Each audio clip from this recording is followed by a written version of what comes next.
Oui, tu seras comme un aigle. Entre deux repas de fête, j'ai été faire mon footing, mon running, d'accord? Histoire de pouvoir bien remanger derrière. Est-ce qu'il y a des gens qui sont comme moi? Ok, tu fais du sport pour pouvoir bien manger. Et alors que j'étais en train de faire mon footing, moi j'aime bien mettre de la louange et tout, et je prie en même temps. Des fois même ça m'arrive où je prie, tu vois, et puis des fois j'ai plus de force, et je dis, tu vois, je prie en langue pour avoir encore des forces. Alors je suis là, et puis tu vois, je suis en communion avec le Seigneur, et j'essaie de battre aussi des records. Ça c'est les gars, hein, on essaie toujours de faire un meilleur chronomètre, ok? Est-ce qu'il y a des gars comme moi ici? Tu cours tout seul, mais tu as envie de tu vois, tu es en compétition avec toi-même. Et en fait, je suis en train de courir. Et tout d'un coup, j'ai un mot qui surgit dans mon esprit. Aigle. Le mot aigle, tout d'un coup.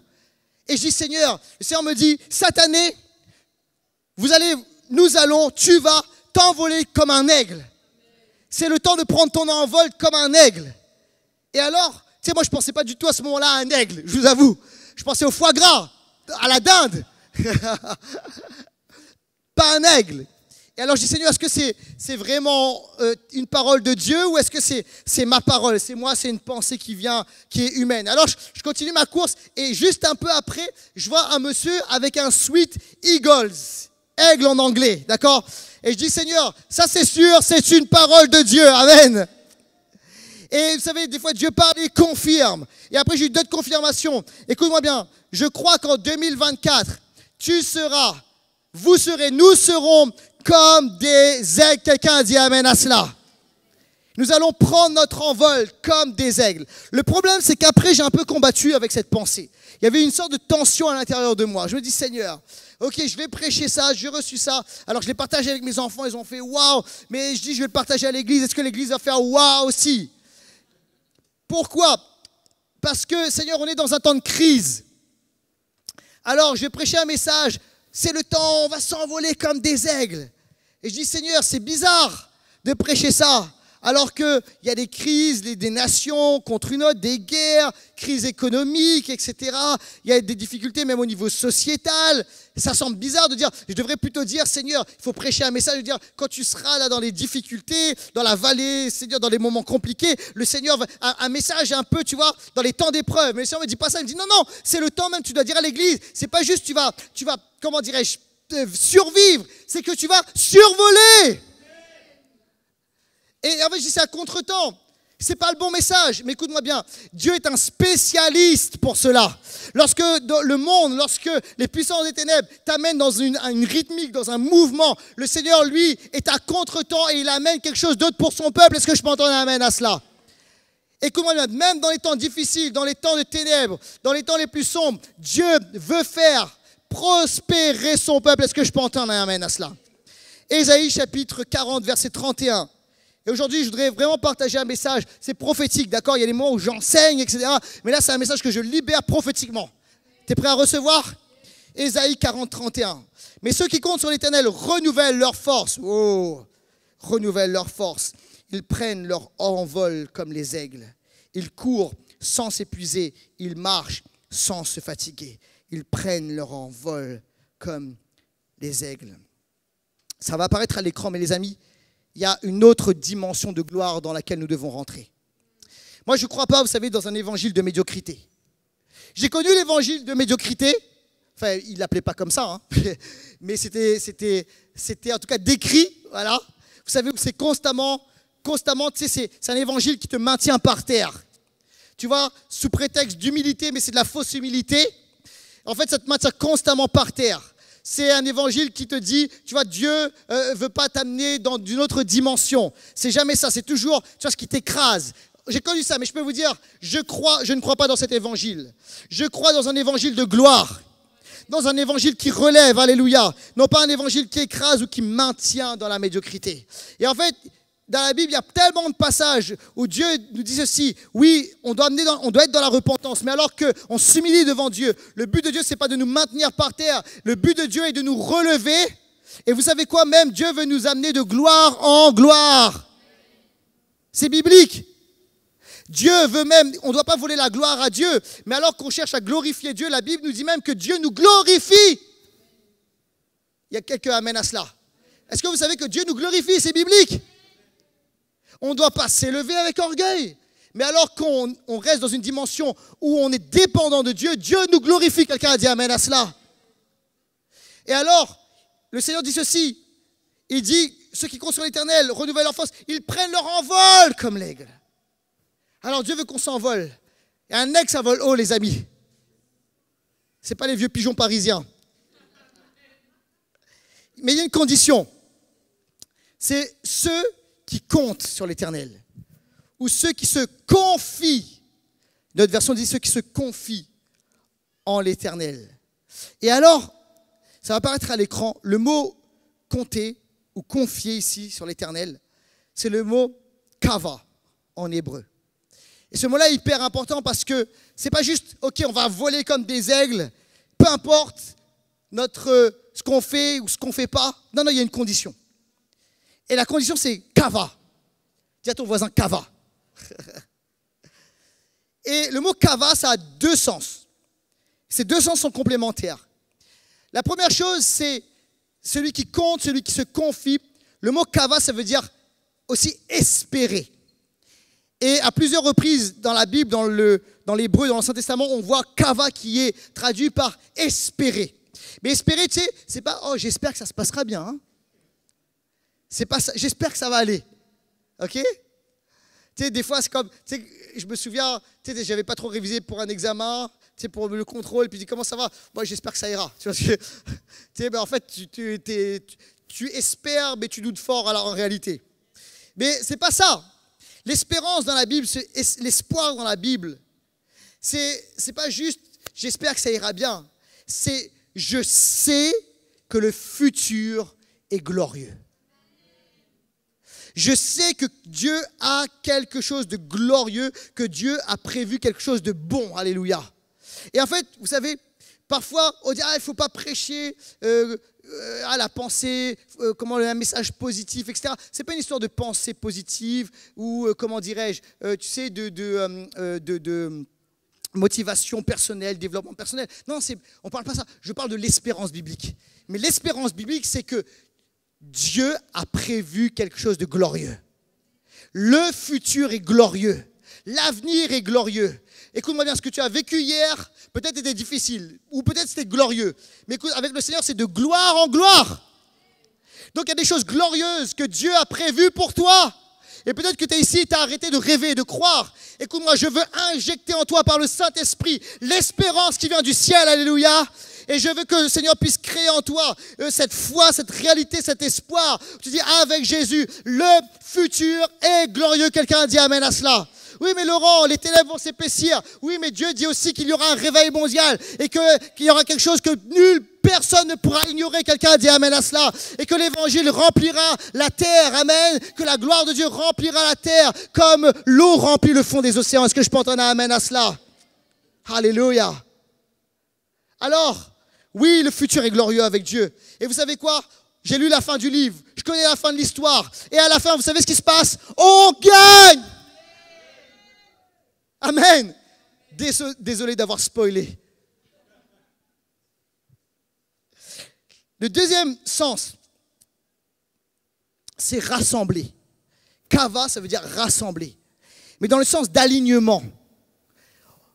Je suis uni à Dieu. Celui qui est rassemblé, qui est uni, qui est aligné sur l'Éternel. D'accord? Renouvelle ses forces. Alors, écoute-moi. Très important la notion de l'alignement. Pas celui qui fait plus. Parfois, vous savez, il y a des gens qui m'ont dit, j'ai travaillé fort et ça n'a pas payé. Alors moi, je suis pour le travail. Mais ce n'est pas parce qu'on travaille plus que ça va payer plus. Pas toujours. Des fois, on peut travailler plus en dehors de la volonté de Dieu et ça rate. Ce n'est pas forcément ceux qui travaillent plus. Bien qu'il faille travailler. Ce n'est pas le plus intelligent.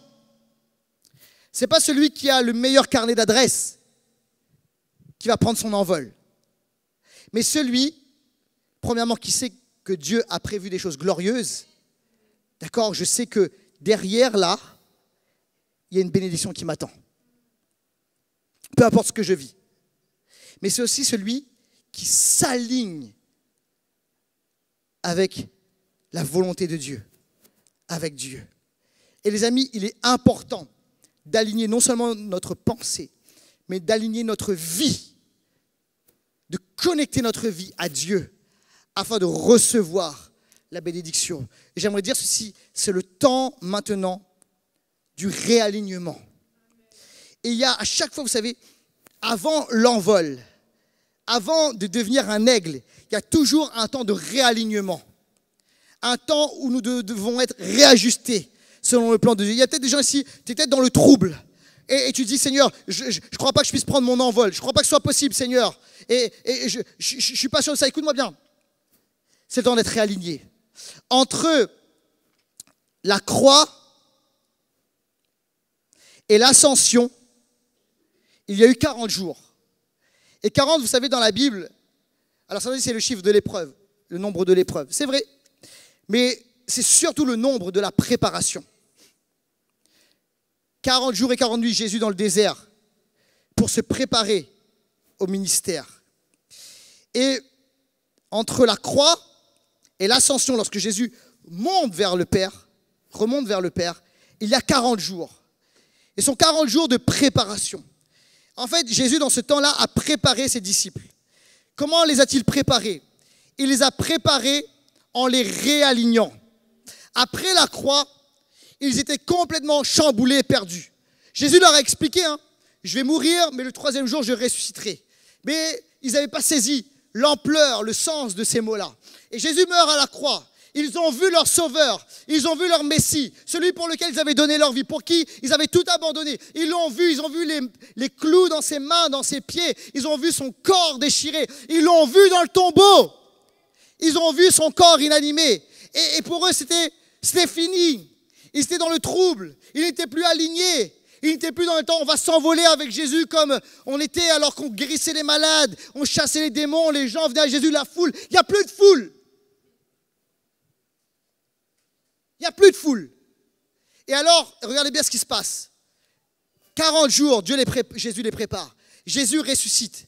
Et pendant ces 40 jours, la Bible nous dit ceci, c'est que Jésus va être avec eux et il va leur parler, il va leur renseigner tout ce qui se rapporte à lui dans la loi et les prophètes, que le Messie devait mourir, qu'il devait venir et souffrir, alléluia. Il leur a expliqué que le Messie va revenir également, la résurrection, et il les a réajustés avec l'enseignement. Et alors qu'ils ont été réalignés à la volonté de Dieu, écoute-moi bien, 40 jours, mais après l'ascension, 10 jours plus tard, regardez ce qui prend place. La chambre haute. Est-ce qu'il y a un peuple qui est avec moi là? Alors qu'ils ont été réalignés, leur vie a été réalignée avec Dieu. Chambre haute. C'est le moment ensuite de s'envoler. Mais regardez comment ils ont été réalignés.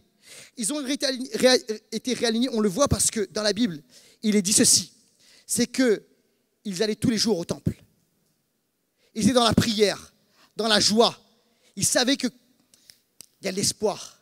Ils savaient que le futur est glorieux. Amen. Jésus est reparti, mais le futur est glorieux. Et alors, le Saint-Esprit descend. Et regardez comment il descend. Une colombe, un oiseau. Comment? Est-ce que vous êtes avec moi ou pas? Dans la chambre haute, quelque chose se produit. Alléluia. Et le réveil explose. Est-ce que vous êtes avec moi, Église? Alors peut-être que tu es là et tu dis, oh, est-ce qu'il y a encore une bénédiction pour moi? Est-ce que je peux encore m'envoler? J'ai essayé de m'envoler. Et comment Dieu veut te réaligner pour que tu puisses prendre ton envol en 2024. Laissez-moi entendre un amen et les applaudissements au Seigneur qui nous réaligne. Ces dernières semaines, Dieu m'a réaligné. Quand on a commencé, vous savez, projet local, etc., plusieurs me disaient, oh, il nous faut un bon local, Laurent, il nous faut un bon local.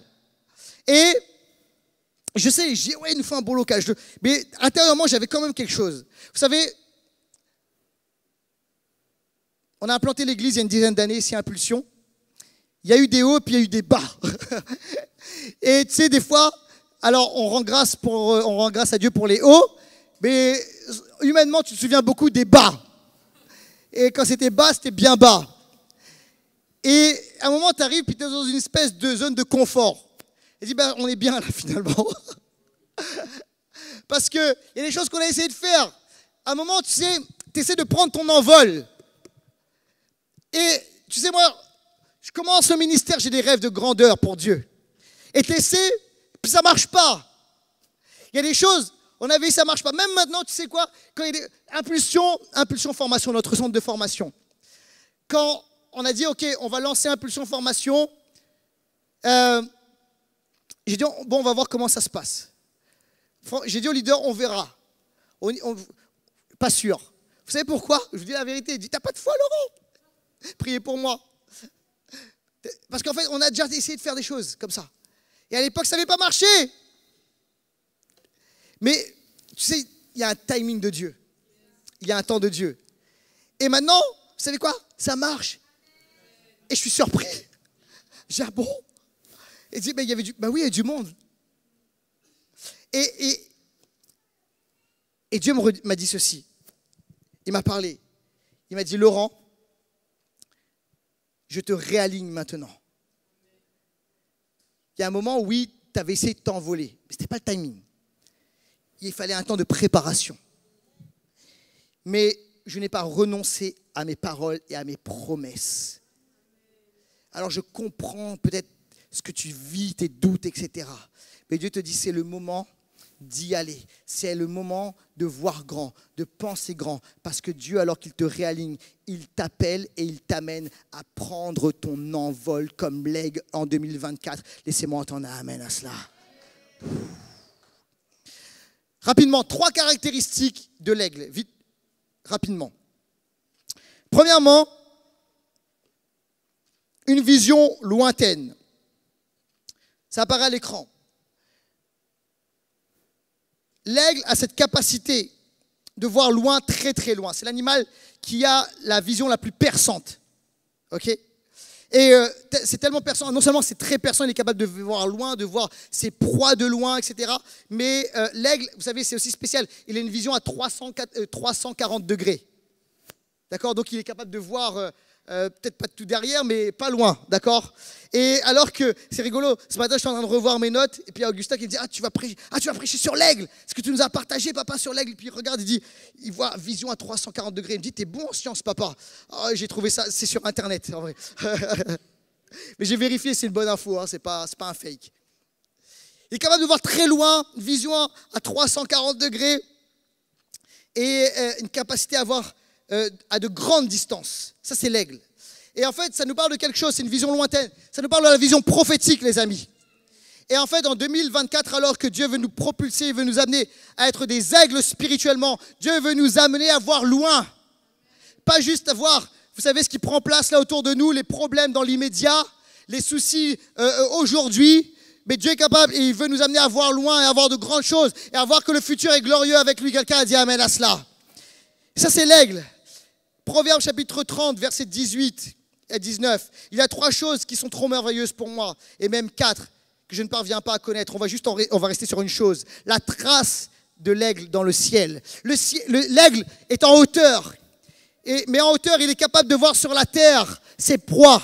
Il est capable, là, il tourne, vous voyez, ses rapaces. Il voit sa proie. Il sait là où il doit aller. Il sait où est la nourriture. Et là, en haut du ciel, il est capable de voir très loin. Écoute-moi bien, en tant qu'aigle spirituel, alors que nous sommes avec Jésus sur les hauteurs, alors que nous sommes dans le spirituel, en communion avec l'Esprit de Dieu, le Saint-Esprit est capable de nous donner des révélations extraordinaires pour voir ce que l'humain ne voit pas. Quelqu'un a dit amen à cela. Alors qu'on voit, l'être humain ne voit que la crise, la conjoncture qui est difficile. Écoute-moi bien, au nom de Jésus, tu vas commencer à voir les opportunités. Quelqu'un dit amen à cela.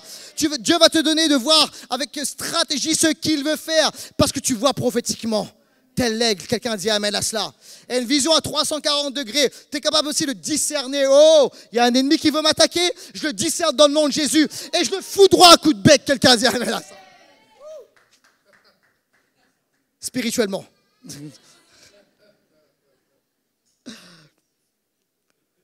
Exemple de Moïse. Moïse a vécu cette réalité. Moïse a vu comme un aigle sur les hauteurs et a amené cette réalité sur la terre. Alors, vous savez, Dieu a donné des instructions à Moïse par rapport au tabernacle. Mais ce n'était pas juste des instructions, il a donné telle mesure, etc., des choses précises. Mais il y a quelque chose qu'on oublie, c'est que le tabernacle existe dans le ciel. Sur la terre comme au ciel. Vous êtes avec moi ou pas? Et en fait, en tant qu'ambassadeur du royaume de Dieu, c'est ce qu'on est. En tant que chrétien, on n'est pas juste des gens qui ont une culture religieuse, qui ont une religion chrétienne, d'accord? En fait, on est plus que ça, on est des ambassadeurs du royaume de Dieu. Et nous sommes appelés à coloniser la terre, quelqu'un a dit amen à cela, avec les principes, les lois et les réalités du royaume de Dieu. Amen. Et en fait, Moïse a vu des choses. Regardez ce qui est écrit dans Exode. Exode 26, 30. Tu dresseras le tabernacle d'après le modèle qui t'est montré sur la montagne. Quelle montagne? Le mont Sinaï. En fait, sur le mont Sinaï, Dieu a parlé, il a donné la loi, les commandements, etc. Mais Moïse a vu des choses extraordinaires sur les hauteurs, comme un aigle. Et il a vu le modèle du tabernacle.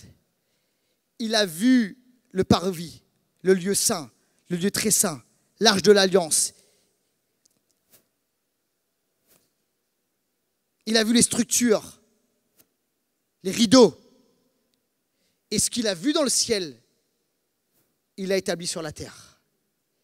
Il l'a manifesté sur la terre. Regarde et fais tout d'après le modèle qui t'est montré sur la montagne. Et être un aigle en 2024, être aligné avec Dieu. C'est pas juste, Seigneur, je suis un aigle et je vais faire tout ce qui me semble bon de faire. Et je vais travailler fort et puis ça va marcher. Ça ne marchera pas. C'est pas une parole de malédiction, mais la réalité, c'est pas ça la stratégie. L'aigle est celui qui est en haut dans le ciel.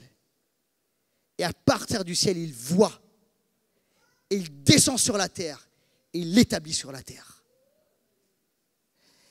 Écoute-moi bien. Que tu puisses recevoir de la part de Dieu des modèles. Comment est-ce qu'on fait ça, Laurent? C'est simple, hein? Écoute-moi. Sans communion avec l'Esprit de Dieu. La louange. Parler en langue. Prière en langue. C'est des choses simples. D'accord? Des fois, on dit, combien de jours est-ce que je dois jeûner? Quel effort est-ce que je dois faire? Je suis favorable au jeûne et à la prière. Je suis favorable Oui, je suis favorable à tout cela. Mais écoute-moi bien. Juste vis dans la présence de Dieu. Lorsque tu sors intérieurement, prie en langue. Quand tu fais ton sport, adore le Seigneur, mets de la louange. Dans ta voiture, mets de la louange, etc. Tu verras, tu seras plus paisible lorsque quelqu'un te fait une queue de poisson. Dans le métro, même sur la ligne 13, tu vois, tu as ton casque, mets ta louange. Laisse-toi remplir de la présence de Dieu. Tu vois, tu es là, mais tu n'es pas là. Tu es à Paris, mais tu es dans le ciel en vérité. Tu comprends ou pas? Et à ce moment-là, tu reçois les instructions de Dieu. Tu vas recevoir des stratégies, des plans et des idées. Amen. Dieu va te dire, c'est là où tu dois aller. C'est ce que tu dois faire. Tu vas recevoir le modèle de Dieu. Telle école, telle stratégie, tel plan. Quelqu'un a dit amen à cela. Alléluia. Et peut-être qu'il va y avoir aussi des opportunités. C'est-à-dire, non, c'est pas ça. Il va y avoir des propositions sur la terre. Mais en fait, écoute-moi bien, tu n'as pas vu le modèle dans le ciel. Alors tu dis, j'y vais pas. Ça va être un piège sinon. Quelqu'un dit amen. Deuxième caractéristique de l'aigle, le renouvellement et la force. Le psaume 103 dit ceci au verset 5. C'est lui, qui rassasie de bien ta vieillesse et qui te fait rajeunir comme l'aigle. Alléluia. Comme l'aigle ou comme ravi. Quelqu'un a dit amen.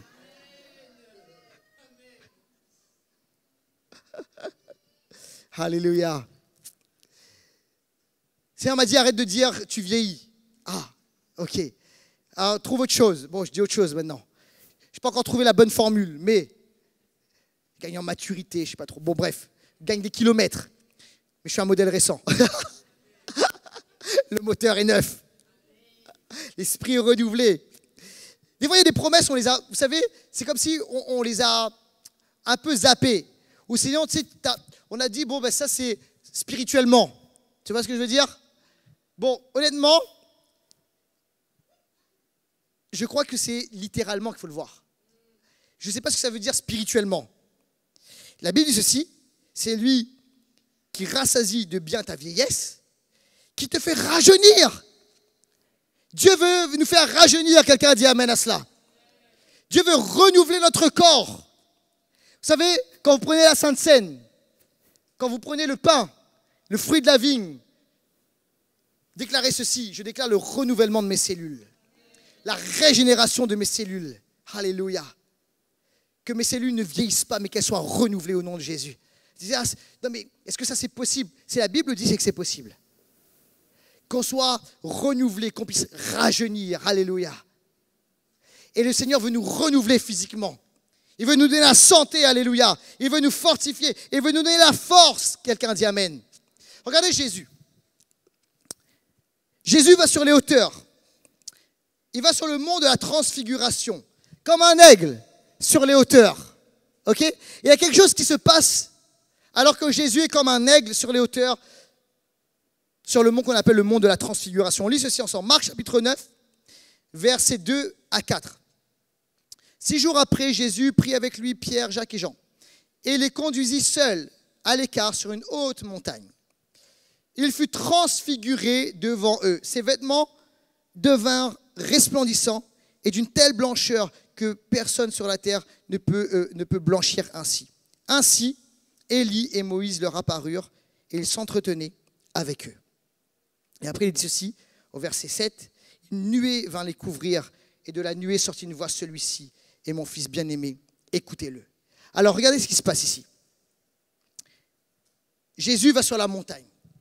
La gloire de Dieu est là. Et en fait, il y a une manifestation, mais ce n'est pas du tout imagé. Ce n'est pas du tout, comment dirais-je, symbolique. Il y a une manifestation réelle, physique, sur le corps de Jésus. Alors que Jésus est en haut, sur une haute montagne, tel un aigle dans la gloire de Dieu, son corps même est transformé, son visage est transfiguré, il est glorieux, extraordinaire. Plus beau que Brad Pitt et George Clooney et tout ça. Ou qui vous voulez. Laurent Rupinet, c'était la mauvaise vanne, personne. Son visage resplendit. Il est glorieux. Ses vêtements même resplendissent. Et ce n'est pas quelque chose qui est symbolique, ce n'est pas imagé, ça a véritablement pris place physiquement. Regardez bien, alors que Jésus, qui est l'aigle, le glorieux par excellence, descend sur terre, et lorsque Jésus touche les corps sont transformés. Les cellules endommagées sont renouvelées. Les os qui sont abîmés sont recréés. Les muscles qui sont atrophiés, etc., tout ce qui est musculaire est recréé. Pourquoi?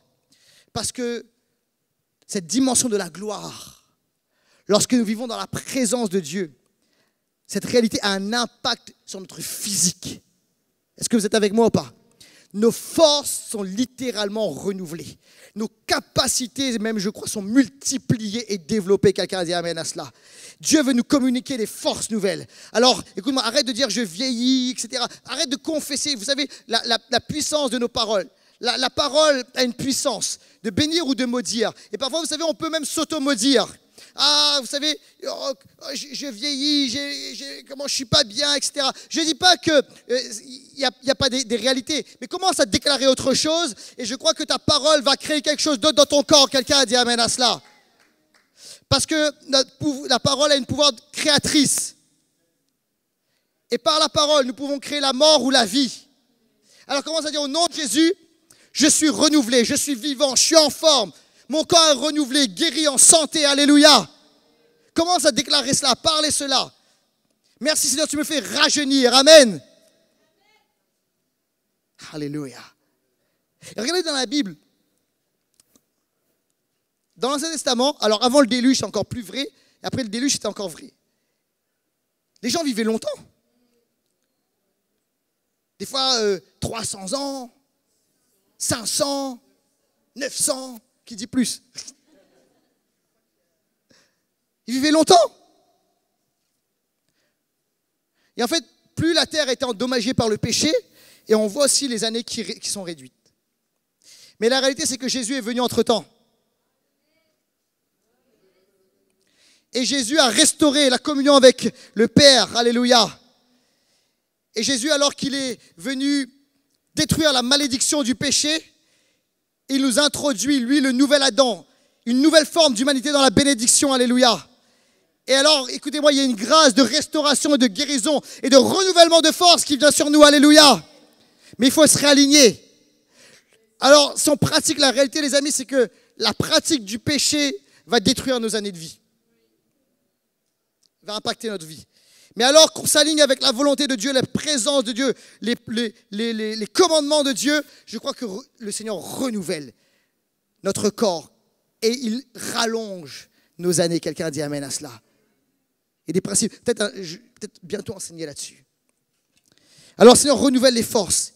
Il touche notre physique. Écoute-moi bien, en 2024, si ton corps peut-être est fatigué, si tu vois ton corps ne te porte plus parce qu'il a tellement subi, au nom de Jésus, écoute-moi bien, dans la présence, dans la gloire de Dieu, alors que tu es sur les hauteurs comme un aigle, le Seigneur, et prends ça au nom de Jésus avec foi, saisis-le. Le Seigneur va renouveler ton corps, il va renouveler tes cellules, il va renouveler tout ton être, de la tête aux pieds, alléluia. Le Seigneur renouvelle tes forces, quelqu'un a dit amen à cela. Il y a vraiment, il y a des forces aussi spirituelles qui nous sont communiquées. Alors que Jésus descend de la montagne, il y a quelque chose qui va prendre place. Il y a un homme qui va venir voir les disciples pour son fils qui est démonisé, un esprit sourd et muet tourmente son enfant depuis très jeune. Il le jette dans le feu, dans l'eau, il pousse des cris, c'est quelque chose qui est très violent. Et ils vont voir les disciples, cet homme va voir les disciples et faites quelque chose pour mon fils. Et la Bible nous dit qu'ils n'ont rien pu faire. Alors il va vers Jésus et dit à Jésus, tes disciples n'ont rien pu faire et je te présente mon fils, voici ce qui lui arrive. Et Jésus libère cet enfant et cette puissance de surdité, cet esprit sourd et muet, cet esprit d'affliction est dégagé, il sort de cet enfant. Et alors, un peu plus tard, les disciples vont dire, Jésus, comment se fait-il que là, sur cette situation, on n'a pas réussi? Pourquoi? Et Jésus va dire ceci, cette sorte de démon ne sort que par le jeûne et par la prière. Autrement dit, lorsqu'on est sur les hauteurs. Regardez bien, Jésus, cette scène prend place juste après la transfiguration. Jésus était chargé de la gloire de Dieu, chargé du ciel. C'est tel un aigle qui arrive directement du ciel et qui littéralement fonce sur sa proie. Jésus est descendu de la montagne de la transfiguration, est descendu sur ce démon qui était sa proie et il l'a chassé, alléluia. Et alors, écoute-moi bien, que nous vivons en connexion dans le ciel, en communion avec le Seigneur, avec l'Esprit de Dieu, chargé de la puissance de Dieu. Il y a un renouvellement physique, il y a une force spirituelle qui vient en nous. Il n'y a aucun démon qui peut tenir devant nous parce que nous avons l'Esprit de Dieu, les forces de Dieu, l'énergie de Dieu en nous. Quelqu'un dit amen à cela. Aucune puissance, aucune maladie, aucun obstacle. Quelqu'un dit amen. Laissez-moi entendre un bon amen à cela et applaudissons le Seigneur qui nous renouvelle et nous donne sa force. Alléluia. Troisième et dernier point. J'ai appelé nos amis de la louange, bien vouloir revenir tout doucement, commencer à jouer. Troisièmement, l'excellence. Un aigle, c'est majestueux. Regardez, non, c'est majestueux. Nous, on est habitués à Paris, on est habitués aux vieux pigeons. Bon, les petits moineaux sont mignons, mais ce n'est pas majestueux, d'accord? Un aigle, tu vois, surtout quand ça étend ses ailes, tu vois, c'est majestueux. Tu vois, c'est comme un... Moi, tu sais, souvent on me demande c'est quoi ton animal préféré, le lion ou l'aigle, tu vois. Ouais, c'est pas le chien, ni, tu vois, pas le chat ou je sais pas trop quoi. Un lion, moi je suis un lion, un aigle, tu vois. Pas... Ça, c'est majestueux. Ça, oui, ça, c'est un animal, quoi. Majestueux, ça étend ses ailes. Tu sais, on n'ose pas approcher un aigle, quoi. Et ça vole haut. Ça représente l'excellence. Dans la Bible, l'aigle, ça représente la sainteté. Dans Apocalypse chapitre 4, verset 7, il y a, quatre animaux, d'accord? Et notamment, il y a une représentation de la sainteté de Dieu par l'aigle. Et les ailes de l'aigle, sa capacité à voler nous rappelle l'élévation de Dieu, sa transcendance, sa puissance, sa gloire, sa sainteté, son excellence. Vous savez, parfois, dans l'Église, je pense qu'on a un peu mal défini ce qu'est la sainteté. Parce qu'on a défini d'abord ce que n'est pas la sainteté avant de définir ce qu'est la sainteté. Alors, souvent on a dit la sainteté, c'est quand on ne pêche pas. Ben, ça c'est vrai, c'est la sainteté, hein, d'accord? Dieu ne pêche pas, il est saint. C'est vrai, mais ça dit ce que ça n'est pas. Donc la sainteté, ça n'est pas le péché, mais ça ne dit pas ce qu'est la sainteté. La Bible décrit la sainteté de Dieu. Il est dit qu'il y a des anges glorieux, chérubins, les séraphins, qui tournent autour du trône de Dieu. Ils tournent et ça fait un bon moment qu'ils tournent l'éternité. Et en fait, parce que ce qu'ils voient est tellement, ils ne s'arrêtent pas de tourner, parce que c'est tellement extraordinaire, glorieux, merveilleux, qu'ils continuent à tourner et ils découvrent encore. Waouh! Et en fait, le waouh dans le ciel, ça se traduit par saint, saint, saint. Et l'Éternel des armées. Et regardez la suite. La terre est remplie de sa gloire. Sa gloire. La sainteté, constamment dans les Écritures, est reliée à la gloire, à l'excellence, à ce qui est magnifique, ce qui a une grande prestance, ce qui est rempli de magnificence. Vous savez, je peux vous dire un truc. Bon, c'est bien, vous savez, moi, c'est bien. Vous savez, les films sur Jésus, c'est bien. J'aime bien, c'est très bien. C'est très bien, on partage l'évangile, c'est très bien. Moi, je mets bien les, d'accord? Pour pas que, voilà. Mais, moi, je suis toujours un peu, frustré quand je vois Jésus. Je dis, si je vois Jésus, je dis, tu sais, c'est pas le Jésus de la Bible. Tu vois, ça manque de prestance. Tu vois, à la fois, oui, Jésus, il est humain, hein, d'accord? Mais Jésus est humain, mais c'est un humain d'un autre genre. Tu vois, saint, quoi. De l'excellence, la gloire. Tu vois, des fois même, Jésus, tu vois, il y a une prestance. Il y a, à la fois, il accueille les petits enfants, il les prend dans ses bras. Il y a Jean qui dort sur sa poitrine. Mais en même temps, tu sais, Jésus, il y a une prestance. Et en fait, même les disciples qui ont vécu avec Jésus 24 heures sur 24, 7 jours sur 7, tu sais, quand tu vis avec quelqu'un 7 jours sur 7, 24 heures sur 24, tu vois ses défauts. Et bien avec Jésus, tu sais, ils ne voyaient pas ses défauts. Ils étaient constamment, même des fois, il dit, tu sais, on n'osait pas même lui demander ce qu'il pensait, etc. Il n'osait plus rien dire devant lui. Plusieurs fois dans la Bible, il dit ceci. Parce qu'en fait, Jésus, tu sais, ses paroles, c'était inhabituel. Ses paroles étaient spéciales. Il y a une prestance, il y a une gloire, il y a une sainteté. Même le Jésus humain qui a, comment dirais-je, volontairement minimisé tous ses attributs divins. Mais il y a une prestance et une gloire. Alors ça, c'est bien, mais il n'y a aucun film en vrai qui pourra le traduire.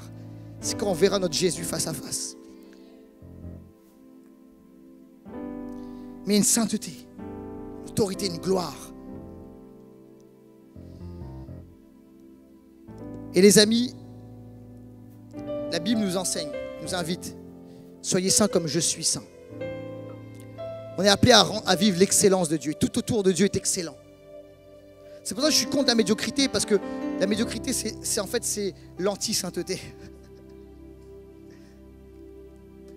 Alors, dans son caractère, dans ses paroles, dans son amour, tout est saint, dans son attitude,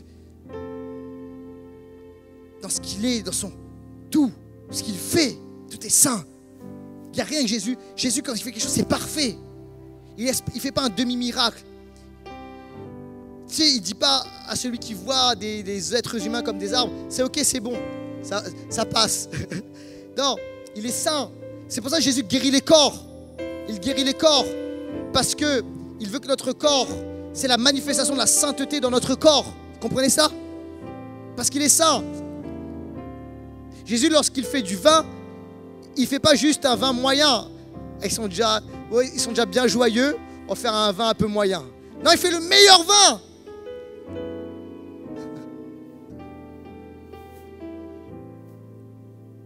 Parce qu'il est saint. Et alors, on est appelé à vivre cette sainteté comme Jésus. L'excellence. Et l'excellence change l'atmosphère. En grec, aigle se dit aethos. Ce qui signifie, alors aethos, ça vient du grec aer. Ça donnait l'air, ça donnait aussi l'atmosphère. Et la sainteté change, l'aigle qui est sur la hauteur change l'atmosphère. L'excellence change l'atmosphère. Dans la Bible, il y a un homme qui était un aigle. Peut-être on ne l'a pas vu. Son prénom, c'est Achillas. Et Achillas, vous savez ce que ça veut dire? En latin, ça veut dire un aigle. Achillas était un homme juif marié à Priscille. Et en fait, cet homme était animé de l'excellence de Dieu. Il a fait des choses excellentes. C'est un entrepreneur, un propriétaire immobilier, un homme influent, un collaborateur de Paul, un homme généreux, un homme d'église, un homme qui s'investit dans la vie des autres. Et dans la Bible, il est écrit ceci, Romains chapitre 16, versets 3 à 5. Saluez Prisca et Achillas, mes collaborateurs en Jésus-Christ. Ils ont risqué leur tête pour me sauver la vie. Je ne suis pas le seul à leur être reconnaissant. C'est aussi le cas de toutes les églises des non-juifs. Saluez aussi l'église qui est dans leur maison. Saluez, etc., bien d'autres. Alors, ce qu'il faut savoir, c'est que c'était un citoyen romain de religion juive, mais qui est devenu disciple de Jésus. Si on regarde bien ce personnage, on voit qu'il possédait plusieurs maisons dans différentes villes de l'Empire romain, à Rome, à Éphèse, à Corinthe.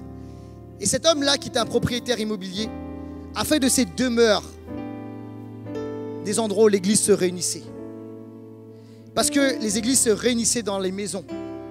Et c'était des grandes maisons. Dans la maison de Priscille et d'Achillas. Ils accueillaient des réunions des églises locales.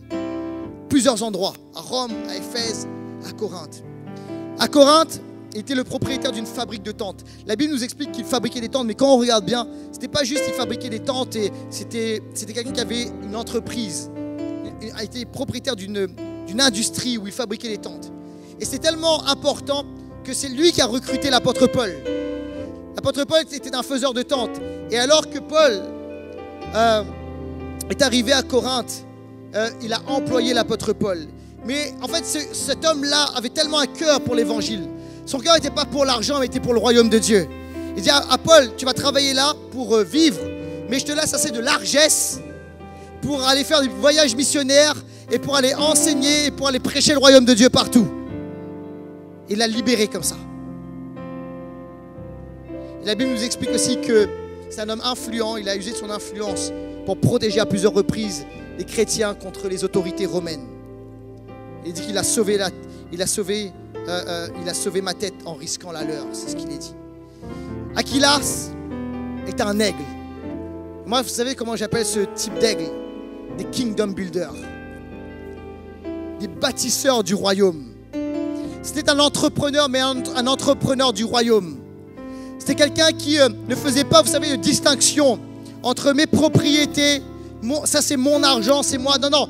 En fait, ce qu'il faisait, tout était orienté royaume de Dieu. Et en francophonie, en France, je crois qu'il est temps maintenant d'élever ce type d'aigle. Alléluia. Des gens qui vont dire, Seigneur, ce que déjà nous avons, nous le mettons au profit de l'évangile. Pour le royaume de Dieu. Et Seigneur, tu vas nous donner dans les hauteurs des stratégies, des plans pour nous élargir en 2024. Alléluia. Pour, si t'aimes pas le mot, change mes provisions. Mais pour prospérer, vous êtes avec moi? Alléluia. Dans le but de glorifier Dieu. Pour le royaume de Dieu. Et on va mettre tout cela à profit pour manifester le royaume. Et vous savez ce qui se passe? Dans les pays où ça avance, c'est exactement ce qui prend place. Il y a des hommes, il y a des femmes, des Achillas, des Priscilles, qui sont parfois inconnus du grand public, mais qui sont des fondations, des soutiens extraordinaires pour l'expansion du royaume de Dieu dans ces lieux-là. Et à impulsion, je crois maintenant il est temps, les amis, que nous puissions nous lever comme des Priscilles et des Achillas, alléluia, que nous soyons des aigles, alléluia, et que nous disions, Seigneur, là où nous sommes, ce que nous avons maintenant, Seigneur, on ne fait plus de séparation. Ça, c'est le royaume, ça, c'est à moi. Ça, c'est pour ça, c'est l'église, puis ça, c'est ce qui m'appartient. Seigneur, on va mettre maintenant tout cela à profit pour l'expansion du royaume de Dieu, alléluia. Et alors qu'on va le faire, Dieu va élargir, alléluia. Il va élargir parce qu'il sait que de cette personne, la générosité va couler. Quelqu'un a dit amen à cela. Et des fois, on l'oublie. Mais écoutez bien, oui, dans l'église primitive, il y avait, et c'est la base, l'annonce de l'évangile, la prédication de l'évangile. Quelqu'un dit amen. Il y avait les signes, les prodiges, les miracles, les dons spirituels, les paroles prophétiques, etc. Mais écoutez-moi, il y avait également des Aquilas qui soutenaient l'église. Alléluia. Et qui ont pu permettre l'expansion du royaume. Et il est temps aujourd'hui, et Dieu veut donner des stratégies à des hommes et à des femmes pour se lever et dire, à Paris maintenant, alléluia, nous allons voir grand, nous allons rêver grand, on va prendre des bâtiments, on va prendre des locaux, on va prendre des lieux, alléluia, et en fait ce sera estampillé, royaume de Dieu, on va planter, alléluia, l'étendard du royaume de Dieu, et dans ce lieu, il y aura des signes, des prodiges et des miracles. Écoute-moi bien, dans le cœur de Dieu, dans le livre de Dieu, il y aura des Priscilles et des Aquilas, alléluia, il y a des gens qui ont investi, qui ont donné. Écoute-moi bien, Dieu va dire, saluer, remercier, bravo Aquilas, bravo Priscille. Vous avez permis l'expansion du royaume de Dieu. Peut-être que le grand public connaît l'apôtre Paul, mais il y a un Aquilas qui a semé, qui a donné et qui était une force extraordinaire. Quelqu'un dit amen à cela. Aquilas est un aigle. Et je déclare aujourd'hui une génération Aquilas qui dit, Seigneur, maintenant, on ne pense plus, ça c'est... Comment dirais-je? Ça c'est l'église, ça c'est l'heure d'église. Et ça c'est... Non, écoute-moi bien. Tout est pour le royaume de Dieu. Le royaume de Dieu veut s'étendre partout. Et je veux tout amener pour la gloire de Dieu. Quelqu'un dit amen à cela. Est-ce qu'on peut acclamer le Seigneur dans